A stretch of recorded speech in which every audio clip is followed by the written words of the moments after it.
Amy, and good morning or good afternoon, as the case may be. Just a couple quick housekeeping items I wanted to go over before we get started.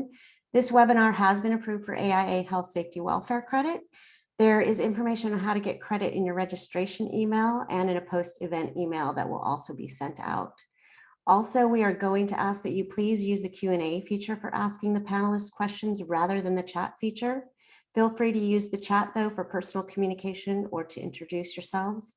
Thank you again for joining us. Let's get started with some quick introductions from our panelists. We'll start with you, Debbie. Thank you, Carrie. Good morning, good afternoon for those of you who are on the East Coast. My name is Debbie Schieffer, and I'm grateful to be speaking from Bethesda, Maryland, the ancestral lands of the Piscataway and Nacotchtank indigenous people. As Amy shared, I recently retired from Montgomery County Public Schools with 30 years of experience as an educational facilities planner. One of my many responsibilities was to help the school district draft the guidelines for student gender identity, which you can find online, and I'll be happy to post that on the Q&A. And those guidelines help ensure students to express their gender freely from discrimination, bullying, and harassment. These guidelines cover a wide range of topics, including facilities. By speaking to students, staff, and parents, we designed inclusive spaces, such as toilets and locker rooms, and we learned a lot that they help all students, not just the LGBTQ community, for a myriad of reasons, which we're going to get into in this discussion. I'm excited to be here today with this distinguished panel to discuss this topic, which I'm very passionate about. Thank you. Danelle? Hello, everybody. My name is Dr. Danelle Marsden, and as Amy mentioned, I'm the principal of a kindergarten through 8th grade school. I'm actually in my 28th year of education. I've worked in several school districts across the state of Missouri, and currently I run a program for gifted students. We're in the North Kansas City School District, just north of the river in Kansas City metro area, and we support about 21,000 students in our district. Our program specifically supports close to 700 students from 28 of our district elementary and middle schools. And just so everyone is aware, if you hear any background noise while I'm speaking today, I'm really sorry. I'm actually live at school as we speak, and I've got about 200 kids all around our building. So, and I'll share a little bit more later about the specifics of our building and our inclusive and equitable restrooms as well. Heidi? Hello, everyone. Thank you for joining our presentation today. I am Heidi Neumiller. I am an architect at Cunningham, and I am joining you from Minneapolis, Minnesota. And I'd like to acknowledge the ancestral lands that I'm on belong to Wapakute and Ochefe Sakowin land. And I am very passionate, along with my co-presenters, on inclusive design. And what brings me here is research that I did as the principal investigator, specifically around the security and safety of the inclusive model at the St. Paul Public Schools prototype that I helped design. Thank you. Thank you. So let's get started. Debbie, can you tell us a little bit about your definition of inclusivity? Sure, Carrie, that's a great question. And as I shared, my work with inclusivity started with the LGBTQ community and working with those guidelines and starting to explore what it means to provide spaces within the LGBTQ community. And even when we started working on this panel, it first came to us as gender inclusive spaces, but what we learned in our discussion and in working with the school system is that it's really broader than the LGBTQ plus community, that as we're exploring this space, that it really starts meeting the needs of, as I like to say, all students. We don't live in a binary world, and that we're really looking at meeting the needs of students from a religious perspective, from a cultural perspective, students who have body dysmorphic disorder, students who are just looking to go. I talk to students and for wellness that they don't use the bathroom because there's bullying going on. The bathrooms aren't clean. The bathrooms, in my day and age, I don't want to date myself, it was a smoking bath space. Now it's become the vaping space. So students aren't using the bathroom I've shared with my colleagues, my kids run home and the first thing they do is drop their book bag and run to the bathroom. So we're looking to provide spaces to meet the needs for kids for many, many reasons, not just to provide the gender, which is where it started, but really to provide safe spaces and comfortable spaces so students can go or students can change, because it's not just about toilet rooms either. It's also about providing a place where students can change their clothing, change for cultural events. So it's really about including and meeting their needs and meeting students where they're at in their life. So I hope that helps. Thank you. Thanks, Debbie. Heidi, the next question's for you. We wanted you to talk to us about why names matter. Thank you, Amy. And I just wanted to build upon what Debbie was just saying. You know, when I first started working with St. Paul Public Schools, you know, we called them the all-inclusive restroom. But as time went on, there was a realization that the adjective all might actually be a perception that we're still excluding some. And so we dropped the qualifier all and called them inclusive restrooms. You know, someday, I hope my dream really is that they just become restrooms because, you know, as Debbie mentioned, we all have to go. But the point also is that Debbie made, I want to reinforce, is that names do matter, and to think about a name that is makes everyone feel welcome. And to recognize, again, that these bathrooms do not just provide support to people who may be on the gender spectrum, but they provide support to everyone. In fact, what my research revealed, and in a conversation with administration at Johnson High School, which is the first prototype that St. Paul Public School implemented the inclusive restroom, they saw a dramatic decrease in negative activity that used to happen in gender segregated restrooms. For example, no fighting in 3 years. I mean, that's incredible. They used to have daily incidents of fighting in the gender segregated because no one was watching. And because this model is more open and supportive, they found that that decrease not only in fighting, but in bullying. That happens both digitally. Now these days, everyone has a cell phone, and people were getting bullied digitally through cell phones under a stall, and also physical bullying.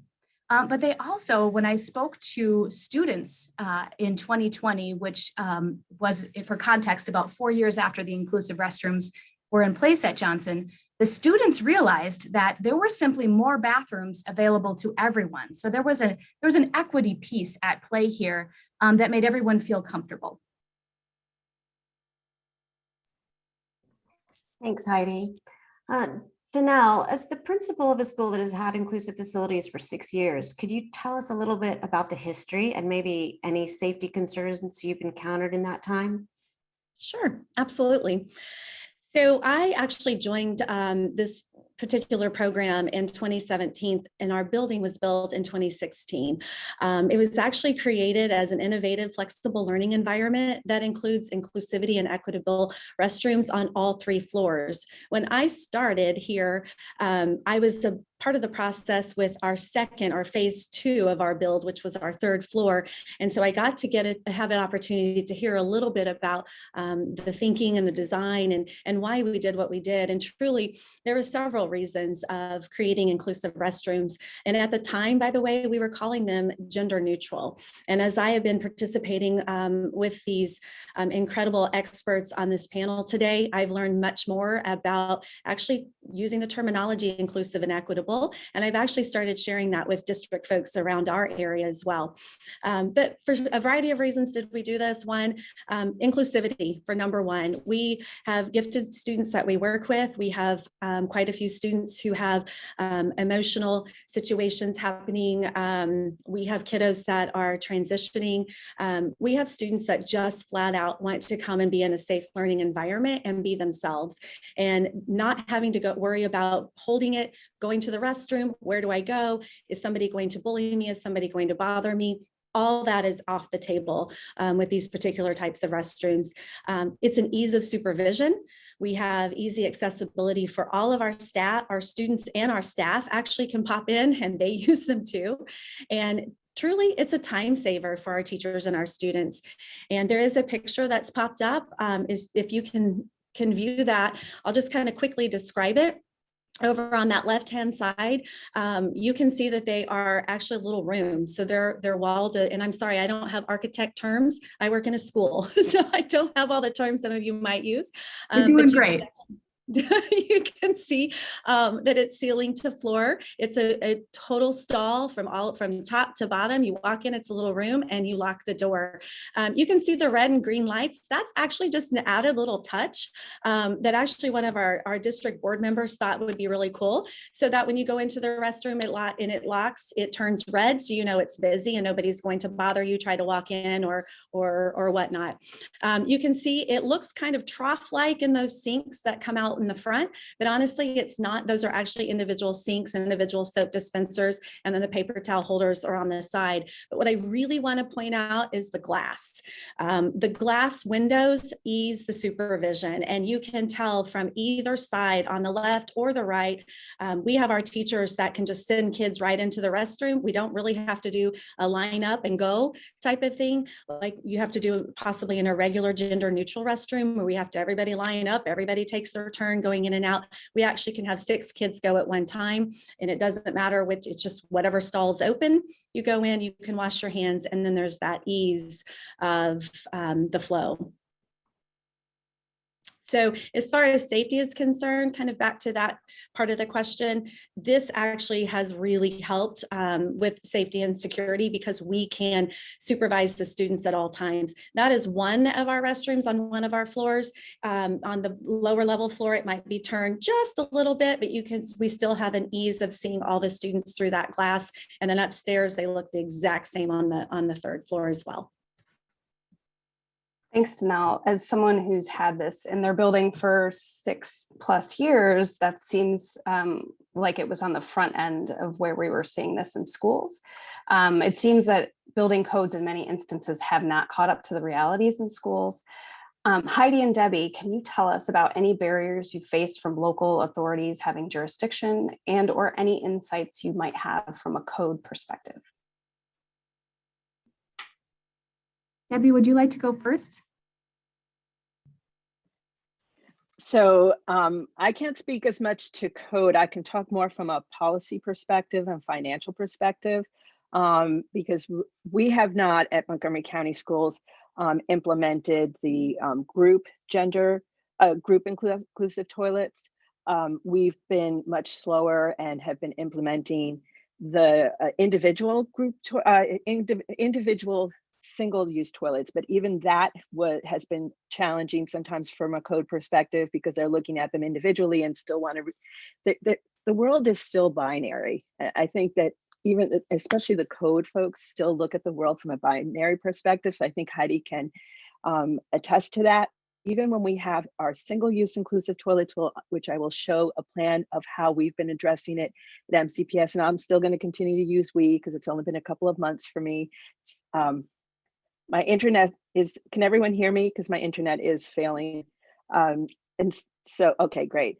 So, so the code people, sometimes what we have to do is sneak it in and say it's male or female. And then at the end, we ask our contractors to change the signage is how we've been getting around it because we have enough toilets, but they just struggle with the concept of an inclusive toilet. But I want to talk about some other barriers.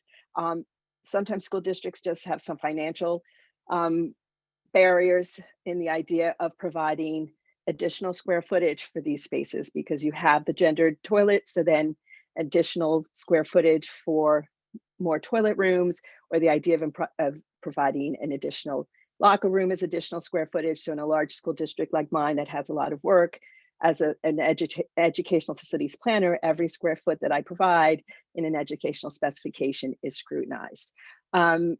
I shared that we had guidelines, but as I shared, when you're in a binary world, people are really struggling with students that are transitioning and have a difficult time often understanding why we need these spaces. And I'm going to share some examples in a little bit on how we can provide some solutions. At the beginning, we thought just providing changing areas and privacy stalls in a gendered locker room made a lot of sense. But then when you start understanding that we're not binary and students are transitioning, students are non-conforming, that we need to provide spaces outside of a gendered world, outside of male and female, that we are, as one colleague put it, circular. It's not a spectrum, but gender and sexuality and gender identity is really more circular, which I thought was really a wonderful concept, because everybody falls somewhere in that circle. So I thought that was really wonderful, because when we're talking about it, it's not one or the other. And so sometimes people's personal biases, personal perceptions, people's lack of understanding can often, I'm sorry. And so people's personal misunderstanding or lack of understanding can often be a barrier, even when the school system has guidelines. That's been a challenge getting further into this. So, and lack of understanding, or I see that there are some questions that, like in Montgomery County Schools, the whole concept of safety and security, because of things that have happened, as I like to call it, extracurricular activities or self-injurious activities. There has been a concern and trying to get past that concept of how to put these group toilets into a school system, a large school system, when there is that concern of a solid door. So with that, those are the barriers that in a large school system we faced, and some of the code issues. But Heidi, I think if you want to share how you get past the real code issues when the world is still binary. Oh, what a great setup, Debbie. Thank you for that. Yes, I'd like to talk about sort of a case study in which, and forgive me while I share my screen and present, a case study on how we approach this conversation with the St. Paul code officials. And one of the things I want to say first is that it's really important to have to talk early and often with your code officials when you are thinking about this model, because having these conversations early just helps. And then also to provide context before I go into sort of the details of the code, I wanted to give you context because it is a little bit different than Danelle's, but you can see that there's a lot of similarities. And one similarity I want to point out that Danelle mentioned, having more time in her day for learning. At St. Paul Public Schools, this is the St. Anthony Park Elementary School that you see in its built form. They actually noticed more minutes in their day as well for learning, and they pinpointed it to the inclusive restrooms. So when we're talking about policies and having conversations about this model, I think it's really important to note that this model, a bathroom, inclusive restroom, can support more time in your learning, and that shouldn't be something that is overlooked. And so again, this is the model for context at St. Anthony Park Elementary School. You're going to notice a difference when I flip the next page. This model at the elementary school is actually more open than the model, the prototype for middle school and high schools. This is Humboldt High School, which is actually a 612 school. And you can see the difference here in that it has a full height wall above its shared open wash station. And that's to provide a little bit more privacy for older students. But to go in specifically to having those code conversations, I want to walk you through some talking points so that you can have informed conversations with your code officials. Again, this is by no means a guarantee that you will get approval, but I think it helps having these talking points around inclusive restrooms. And I'm going to focus specifically on 4 points of the code and walk through them. And the first is separate facilities. So right now, Minnesota is actually governed by the 2018 IBC, and the section 29 talks about plumbing fixtures, and where fixtures are required, separate facilities shall be provided for each sex. It's pretty black and white. And so our conversation with the City of St. Paul code officials was actually to dive in deeper and understand, why is the code written this way? Because it hasn't changed for many decades. And what we found in the code commentary was that the reason for separate facilities, the requirement, is to address 2 main concerns: privacy and safety. So we started to unpack both of those concerns in order to address how this inclusive model could be approved in an alternative code compliance way. And the privacy point, they got right away. This is the prototype in a sort of an axonometric diagram, which shows that there is a public hand washing area that is very open and public, but it gets increasingly private with these separate compartments with full height walls, full height doors that allow for complete privacy.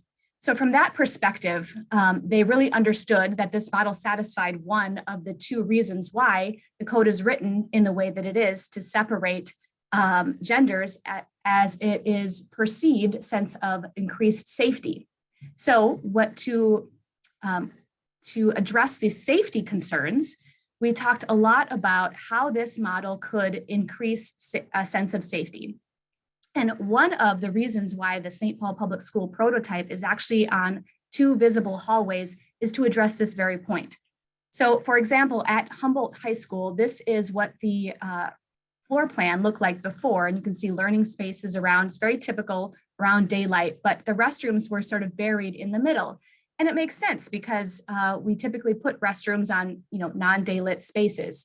But when you're looking at a remodel and looking at the code officials' requirements in St. Paul for this model to be located on 2 open hallways, we really had to rethink where this model could be, because in their mind, the being accessible from at least 2 hallways increased the passive security of this model, which went to that point of safety. And before we had these conversations, we did not have the inclusive restroom research that I did later. So I'd like to point out that everyone has access to the inclusive restroom research that I did, and to point out that at Johnson High School, actually, 61% of students feel more safe in the inclusive restrooms than they do in the gender segregated model. In fact, only 9% feel less safe. And honestly, to unpack the 9% less safe, the answers really were about cleanliness, and boys and girls pointing to each other about them being more or less cleanly than the other sex. And so actually very recently, a month ago, I submitted another alternative code compliance in the city of Minneapolis and cited my own research about the safety of this model, and it was approved. So that's the first point I want to bring up. The second is accessibility. Right now in the accessibility code, it talks about where multiple single user toilet rooms or bathing rooms are clustered at a single location, at least 50%, but not less than 1 room for each use at each cluster shall be accessible. And you can see how this may really increase the amount of square footage that would be needed if this code applied. And so how we talked about this with the code officials is we actually compared this with a traditional gender segregated model, in which in a boys and a girls facility, you would have 1 accessible and 1 ambulatory available in each cluster. And so this is the Humboldt High School model, where the typical cluster was 5 restrooms. And so we supplied the same amount, the equal amount of accessible and ambulatory compartments, and compared it to what would be for a gender segregated, in order to have this conversation that it's equal.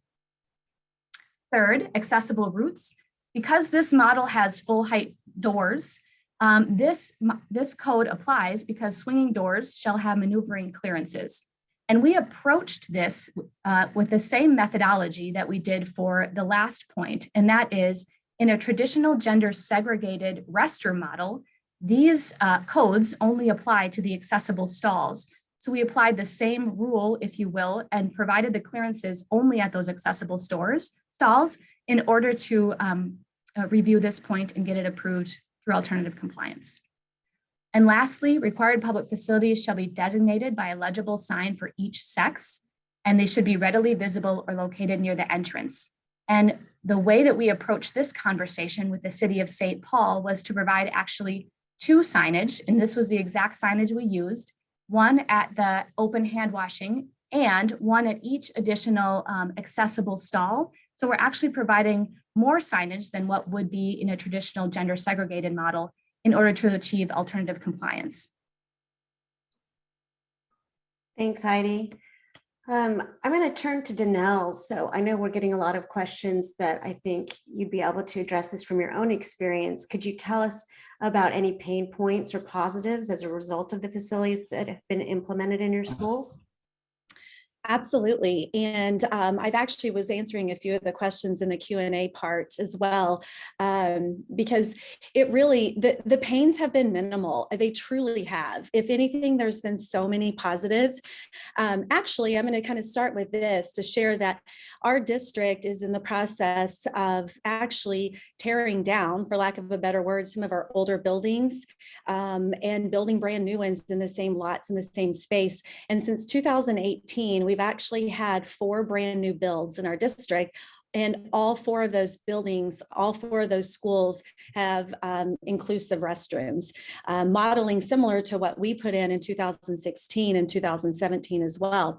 So 2018, we had 2 brand new schools that were put in with inclusive restrooms. In 2021, right now, we have 2 more. And we have another building that's actually being remodeled. And I did reach out to our directors about that one and asked if we were updating those restrooms. And they said, actually, the pain was no, they're not on that older building that they're actually remodeling. It was cost prohibitive to go back in and redo all those restrooms into ones like ours or the ones like the examples that Heidi shared as well. It was just too much.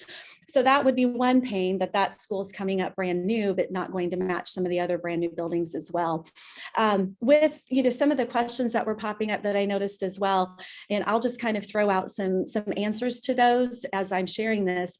One of the positives is too, one of the 2 of our stalls that were built in each of our kind of restroom wings, those are handicap accessible. So yes, if we have a student with a wheelchair, they certainly can go in. We have students on crutches all the time, so they can go into those larger stalls as well. There are trash cans available for those students that maybe are in a monthly cycle or need some more privacy. There are trash cans available that they can take care of all of their business. And actually, it's probably more private than being in a regular stall where you can see up underneath somebody's feet.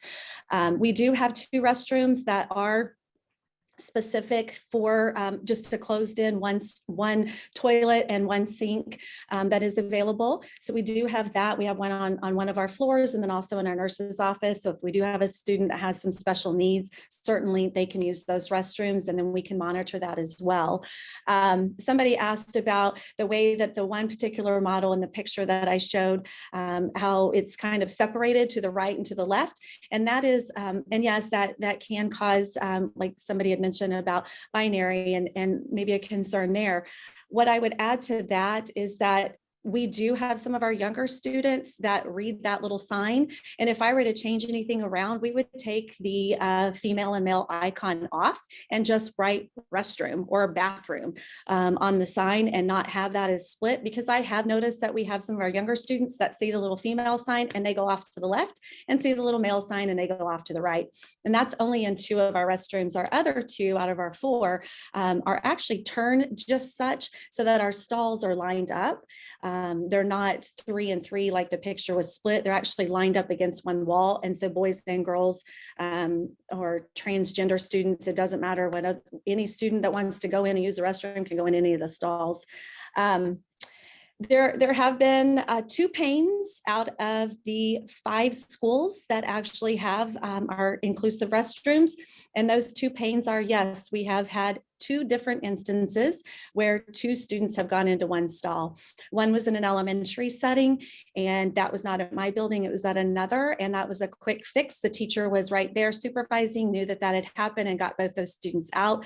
In our situation, they were middle school students. Again, I had staff standing right there and that little red light was on, and we realized that little red light was on, but 2 kids had gone that direction.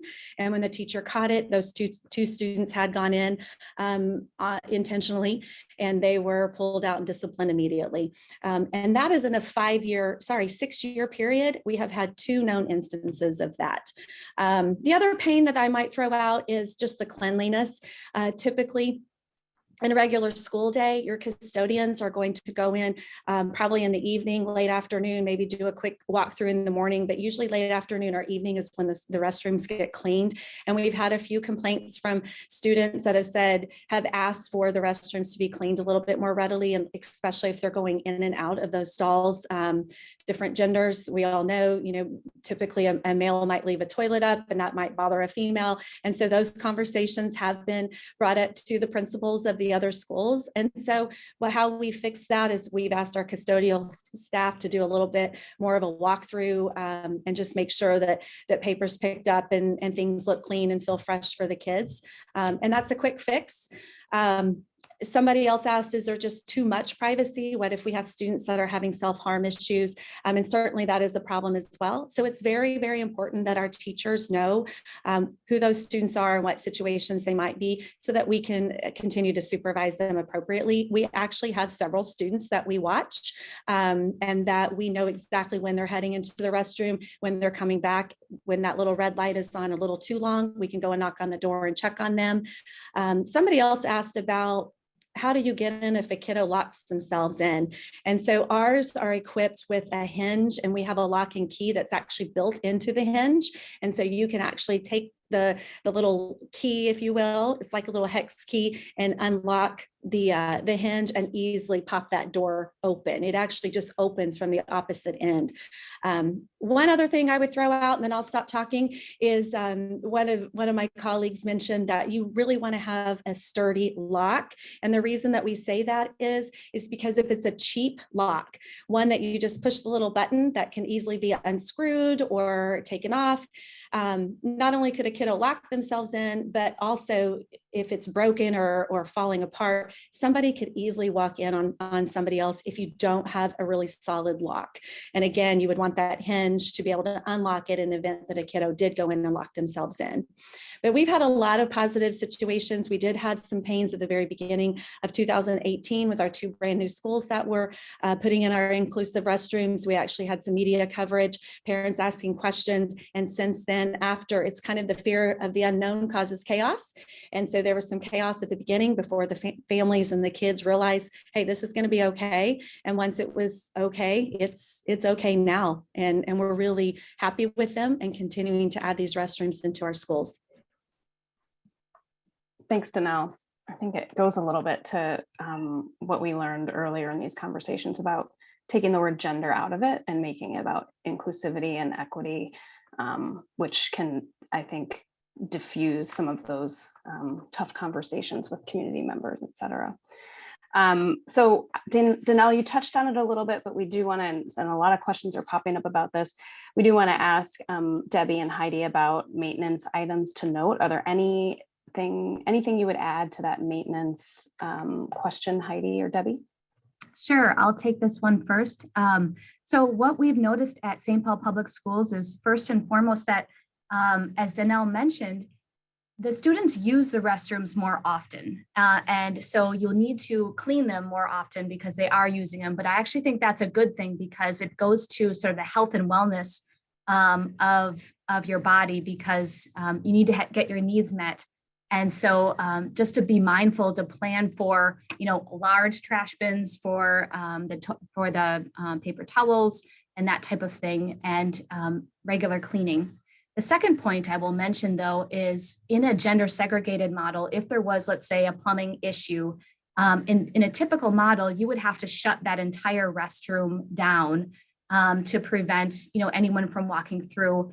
And so in this model, you can really isolate the issue, essentially. If there's a toilet fixture that goes down, you can have a plumber or a facilities member go in there and lock the door and work on that particular toilet or room without having to shut down the entire cluster. And the same goes for a sink, because each sink is plumbed separately. You only have to shut down one sink. And because everything's out in the open, you no longer have to shut down the entire cluster. So that's an important piece to realize and to talk about when you're thinking about maintenance. Debbie, do you have anything else to add?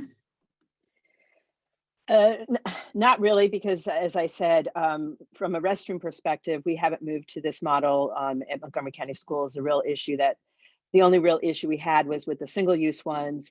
the design, Montgomery County Public Schools uses electric hand dryers because, again, when you have doors behind for the toilet rooms, students often participate in behaviors that aren't always desirable. So when there's paper towels, kids often like to stuff them into the toilets or sinks, and so they move to electric hand dryers. They still use the paper towels in the single use. So every once in a while, you'll have a child or a student that may participate in those behaviors. And so that may be the maintenance issue that we have, is that, but that doesn't happen very often. So, so we haven't had the experience yet because we haven't moved to that. So we're still using the single use. And we haven't moved to, and I know there was a question about locker rooms, and we do have some images, both Heidi and I, to talk about some possible solutions to locker rooms. So I don't know if we want to take some time to talk. We've spent a lot of time on toilet rooms, but to also talk about locker rooms, which are really important. So I don't know if at some point we want to talk about that. Go ahead and talk about them. We've got a few minutes before official Q&A.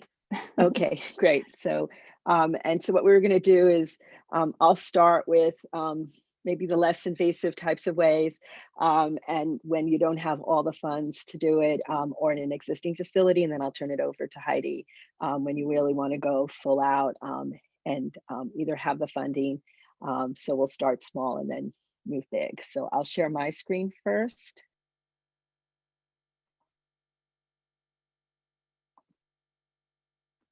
With what we've done at Montgomery County Schools. And I'm going to start with the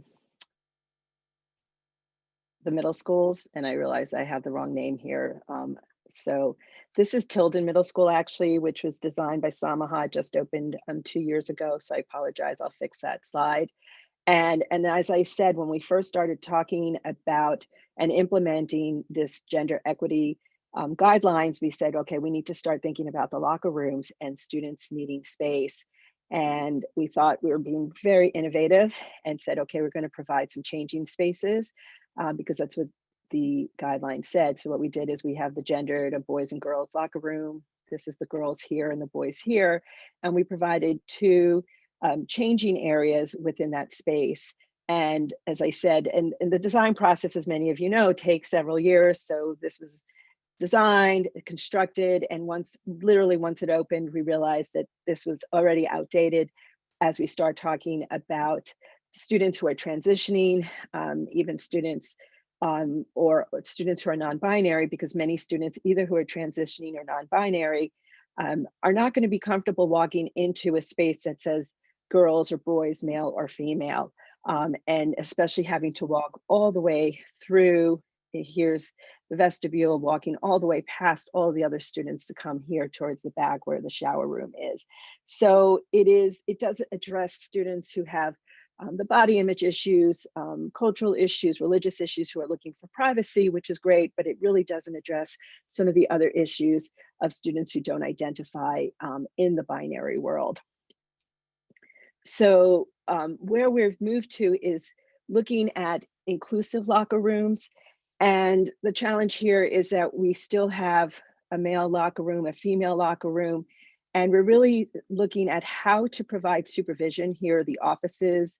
And so we still have this concept of male and female, because as much as, and I've been having conversations with colleagues, and in the ideal world, wouldn't it be great to just provide inclusive changing rooms for everybody and not worry about the binary world? It's going to take up a lot more space, and space always translates into dollar signs. And in a school system like Montgomery County, they just don't have the funds to do that because there's so many projects. And so the compromise right now, and the concept is to provide this smaller inclusive locker room that has, again, a vestibule to provide privacy, some changing rooms. And we have multiple models of this, private changing rooms, toilet room, and still provide some supervision from the offices, so staff could go and supervise. We have other models where it could be across the hall, but to ensure that staff can supervise what's going on, just like they're supervising what's happening in the locker rooms. There's been conversation to provide additional changing rooms. So this was one of the first models, because what's going to happen is students like to, as we talk to our staff, students want to change with some of their other friends, regardless of gender. And so they want to be with their buddies, providing locker rooms. And so this is where we're at right now at Montgomery County Public Schools. As I said, one of the challenges is that we still have some barriers about perception and how we're going to move forward with this. So it's master planned into the schools that are being built now, which are several middle schools and high schools. It's master planned with rough-ins for the plumbing, but still not moving forward. So we're still at Montgomery County Schools not quite ready to build it because of people's concerns about how to manage it from a school system, from a staff perspective.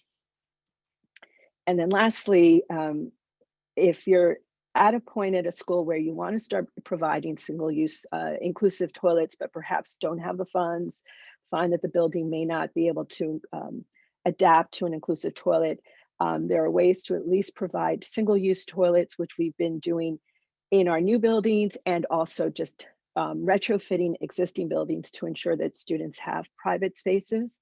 And so what we do is either, whether it's build new or find space, taking over storage rooms, taking over some existing staff toilet rooms. We find a place once there's a need in a school. So we're ensuring that any school, any student that needs a space that is not comfortable using one of the gendered group toilets, what we do is we provide really just like a single-use stall within a room. So there is a door that does not lock, because we still want to ensure that we can supervise the room. And then there is a stall in the bathroom. They're all ADA compliant. So we, again, to ensure there's inclusivity for all students, a sink, as I said, paper hand towel, garbage disposal here, but there will be a toilet. There's a stall here, so a staff person could at least check to see if there's a student here, if there's any issues, they could help them out. So that's how Montgomery County Public School is right now, addressing the needs for the inclusive toilet rooms. And I appreciate, Heidi, that you brought up the issue of signage, because every time they do one of these, they would come to me and say, what's the sign we're using? And it's gone back and forth, and we finally got to the point where it's just the particular sign you used and got away from the male and female, because again, we're not in a binary world. So I hope that helps at least to start to help get some ideas of how you can implement some of these ideas in a more a low cost way. And I know Heidi now is going to show you some more robust ways to address the needs for inclusive spaces. Thanks, Debbie. So the story I was going to share is another example of St. Paul Public Schools, but at a different school called American Indian Magnet School, which is actually a PK-8 school. And when we first received the project, the scope was to reimagine the school, remodel it, but to give the locker rooms a refresh. It had dated plumbing and finishes. And so it was really just to give a refresh to that space. But one of our first conversations included a tour with the gym teacher. And what we noticed was that their existing locker room was actually servicing as a storage room, because none of the students felt comfortable changing for gym or for their team sports. In fact, people came dressed for the sports, or they used the restrooms. And so the locker rooms were actually just a very expensive storage room with all of this plumbing. So St. Paul Public Schools gave us the permission to reimagine what this space could be to better support the students at American Indian Magnet School. And what we heard actually was not a need for locker rooms per se, but a need to change to support cultural activities such as their powwows. So you can see here the model at American Indian Magnet School, which is under construction right now. These locker rooms are expected to be complete next year. But you can see and recognize the prototype that I presented earlier with the inclusive restrooms. But you can also see an extension of that prototype with individual changing rooms. And so what we heard is that when students are preparing for the powwows, for these cultural events, what they really need is a quick place to change And then they need a place to help a buddy get the regalia on and secure it. And so we imagined essentially a duplication of the inclusive restrooms, but without all the plumbing. We don't need any of that plumbing. We just need a place to change and space to help each other out with that regalia. But you can see that it has many of the same principles as the prototype for the inclusive restrooms, in that it is highly visible and open. And they have shared lockers as well as a bench with open cubbies that they could use for regalia and other needs. So that's the story I wanted to share about American Indian Magnet School. Thanks so much, all of you, for your insightfulness. This has been great. I want to make sure we're leaving a little bit of time because we have a lot of questions to get to. So I'd like to go ahead and open it up. I know some of them we've been trying to answer as we go along, but I will, one that was in the chat was, I think, mostly to Danelle and how you might, going forward, change the setup, or, what changes would you do in the next school that you would build, having learned lessons learned.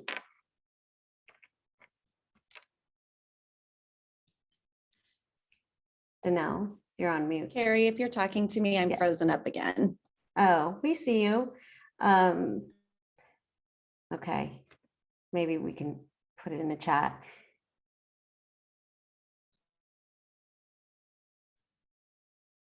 Amy, do you want to field a question? Sure, you bet. There's a whole bunch of questions about how administrators might present this to community. Is there research on this that can help administrators, for lack of a better word, sell the idea to a community to make sure that everybody's bought in? I wonder if Heidi or anyone else could answer that question. Yeah, so my research that I did on the safety and security of this model is available online. I'll pop it in the chat. I know there were some questions about it, but also if you go to St. Paul Public Schools website, they actually have a great video that they did that includes students and administrators talking about it. And you can actually get a virtual walkthrough of the space to get more comfortable with, what this model actually looks like. So I can point you to those two resources in the chat right now. Thank you.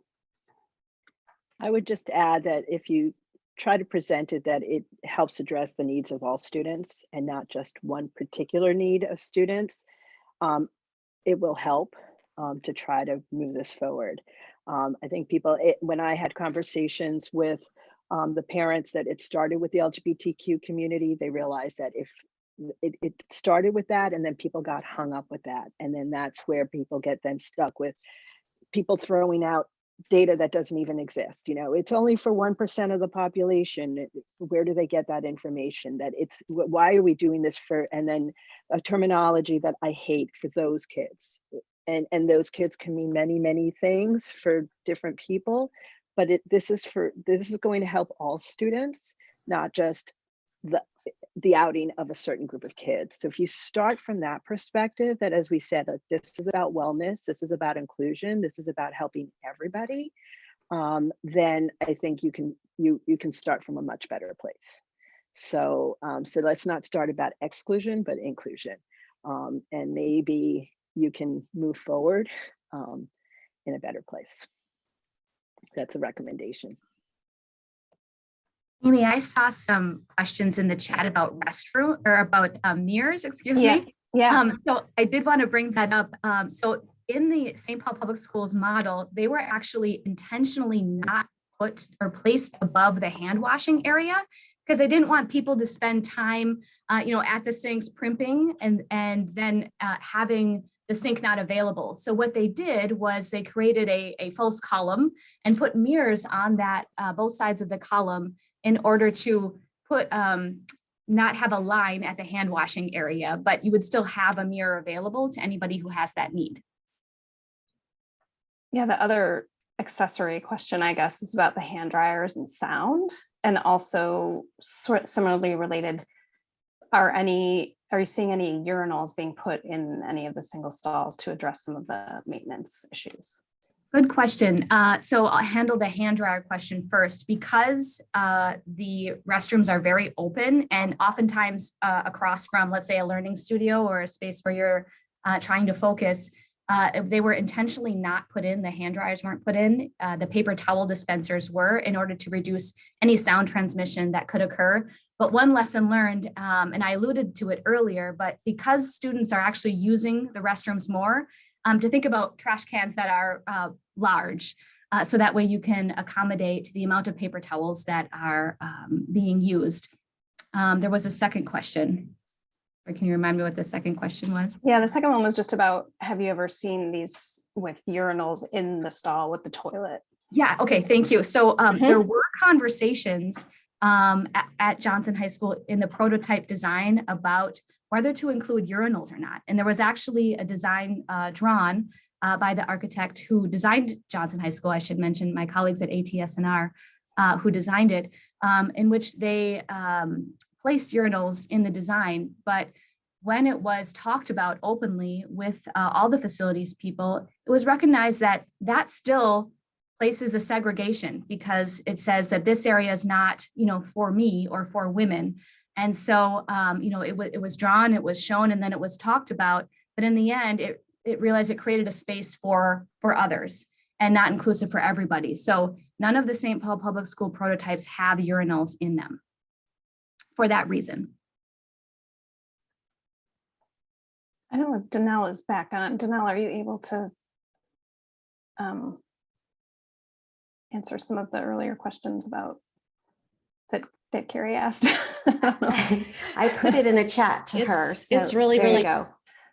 on my end. So I catch about every other word. I'm so no. sorry. Something happened in our building today. Welcome to school. Do you want me to ask it again, Danelle? Can you hear me?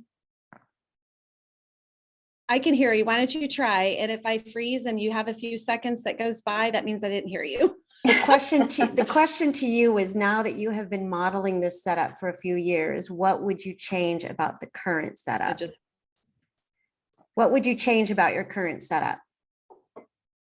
Yeah.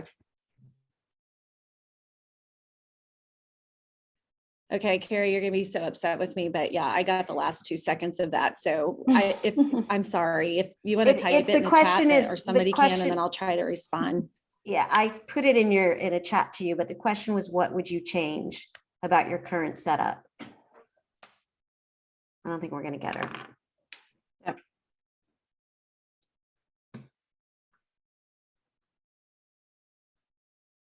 Okay. Let's go to another question. What haven't we asked here? Answer. I thought there was an interesting question about, we talked a lot about restrooms and a little bit about locker rooms. Are there other areas of schools that JEDI principles could be applied? Actually, I just realized that another area that we haven't talked about that came up recently are dressing rooms in theater areas that we haven't talked about, and that we just started addressing at Montgomery County Public Schools. When you start talking about inclusive areas, and there's a large LGBTQ community in the theater world, and so we started providing more inclusive dressing areas. So as you're designing your spaces, I'm sorry, I hope this is okay. I know we're going a little off script, but when you said other areas, it just jogged my area that you really need to think about that as well. So we actually started providing those as well, and creating a different kind of concept for dressing areas, and either providing, again, just non-binary dressing areas for the actors. Because again, it's not a binary world, and ensuring that we meet the needs of the students. So again, for the designers who are out there, be sure that you're thinking about that in the theater spaces and drama spaces. I wanted to, I don't think this has come up yet, we've answered, but it was a question about with code and water conservation criteria. Is toilets use more water than urinals? And have you had similar issues? If so, what solutions have you devised? Heidi, you want to field that? Yeah, I think, what we've used is water conserving toilets so that they have low flow fixtures. I think the important thing to recognize, though, is the benefit of this model to everybody and to overall general health and wellness. Again, if everyone feels comfortable using the restrooms, then their health and well-being is supported. So while water conservation might be one way to look at it, health and well-being of everyone is also another way to look at it. And just by utilizing low flow or dual flush toilets, you can conserve in that manner. There's been a couple of questions about sanitary products for women and how do you handle the privacy issues around that? I think that's a great question. Well, in the St. Paul Public Schools model, because all facilities are available to everyone, you have to provide, sanitary napkin disposals in all of the restrooms. I think it might be for the actual dispenser. Oh, okay. Yeah, that's what I'm conjecturing from the questions, because disposal I think is pretty standard, but. Well, this might be a policy thing. I know that at St. Paul Public Schools that products can be received free in the office. And so there actually aren't any dispensers so that no one has to pay for it. So we haven't actually encountered that issue yet because there's a policy about receiving free products. But that would be a good question. Yeah. Debbie, So it's interesting you bring that up because we had an LGBTQIA forum for the community 3 years ago. It was the first for the county. And that issue came up actually from a student who said that they would actually like to have these inclusive toilets because of the privacy for young students who are just starting to have their cycle. They're embarrassed to be opening the pads or the sanitary napkins in the stalled, the gendered restrooms. And so this wasn't necessarily a student who is transitioning, or maybe they are, but regardless, said, I would just like to have a private stall to do their business, and I say that to my colleagues all the time, whether it's having to go or for women or young women who are now just starting to menstruate, I'm going to use the word, they want privacy. And so, yes, you have the disposal, but it's something that's natural for human beings and for female beings. And so why not provide more privacy? And that's why I said, if we come from a position of this is good for all students, why not? It's not just about LGBTQ. That could be just a female cisgender student who's looking for privacy, right? So that has nothing to do with a certain community. That's just a student who wants people not to know what's going on, right? So. Great. Danelle did answer the question separately to me, which is what would she change? She said she would leave off the male and female icons. And other than that, they've had no other issues. She says that in their new schools, they are including parents in the community conversations and sharing research on the importance of inclusion and equity. You said it well. Thank you, Carrie. Oh, there you are. I am privileged to have our technology department in our 4th floor up above us, and I have been behind the scenes texting and yelling at them and said, I can't hear what's going on. But no, you're absolutely right. If we were to, and I reached out to my principal colleagues and asked that same question last week, and they said the same things. I think it's just keeping that more of that open space, kind of what Heidi was talking about with your restrooms wide open. Yes, I agree. Having a mirror available is always important too, because we want to make sure that, everything's put back together well. But just that open concept, having those open stalls, just and keeping it so you're not having to go into a little hallway and down a corridor. Think about it at an airport, you kind of go in, but then all the stalls are lined up and you have the trough. You don't want to do that. You want to keep it open in that concept, and that will help alleviate a lot of those discipline issues that several people have brought up over time. And honestly, each school puts in their own policies and procedures. We have an app for that at our middle school and our high school level. So they have to check out to go to the restroom, and then teachers can see how many students are out of their classrooms at one time or out out of a multitude of classrooms. So there's always ways around those, and pulling those community folks involved and parents involved at the very beginning to help settle some of those fears prior to even starting. Ooh, I think I got it out before I froze again. No, yeah, thank you. Thank you, Danelle. We do have, I think we're right at the top of the hour. So we will respect everybody's time and wrap up. I know we really thank our panelists for their time today. I do want to answer a question about if the presentation will be available, and I'll just look for Heidi and Debbie and Danelle, who shared slides, if they can nod their heads yes, if they're willing to share those slides, and we can certainly have Janelle from A4LE help us get that out. I know this conversation was also recorded for those